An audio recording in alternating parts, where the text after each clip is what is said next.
Bhadrachalam MPDO కార్యాలయంలో ముస్లిం మైనార్టీలకు కుట్టు మిషన్ల పంపిణీ కార్యక్రమంలో భాగంగా ముఖ్య అతిథిగా పాల్గొన్న స్థానిక ఎమ్మెల్యే డాక్టర్ తెల్లం వెంకట్రావు మహిళలు ఆర్థికంగా ముందు ఉండాలని ముఖ్య ఉద్దేశంతో రాష్ట్ర ప్రభుత్వం ముస్లిం మైనార్టీలకు కుట్టు మిషన్లు పంపిణీ చేసి టైలరింగ్ షాపులు ఏర్పాటు చేసుకుని ఆర్థిక అభివృద్ధి చెందాలనే ఉద్దేశంతో కుట్టు మిషన్లు స్థానిక ఎమ్మెల్యే డాక్టర్ తెల్లం వెంకట్రావు గారి చేతుల మీదుగా పంపిణీ చేయడం జరిగింది। ఈ కార్యక్రమంలో మండల నాయకులు, కార్యకర్తలు, మాజీ ప్రజాప్రతినిధులు, నాయకులు తదితరులు పాల్గొన్నారు।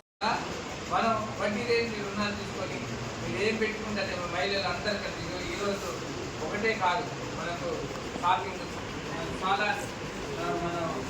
ఇలాంటి చాలా ప్లాంట్ కూడా ప్రభుత్వాన్ని అమ్ముకొని డబ్బులు తీసుకొని ఉద్దేశంతో కానీ ఆర్టీసీలో కానీ అలానే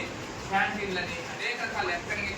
పేద సంఘాల మహిళలందరినీ ఎంకరేజ్ చేసుకుంటూ ప్రతి మహిళ కోటీశ్వరాలు కావాలని ఇప్పుడే మేము మహిళలందరికీ మనం ఇప్పుడు ఇందిరమ్మ ఇల్లు ఎలా ఇస్తున్నాము మనం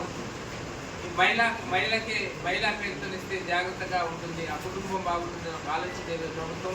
ముందుకెళ్తుంది। మహిళలందరూ కూడా మీరందరూ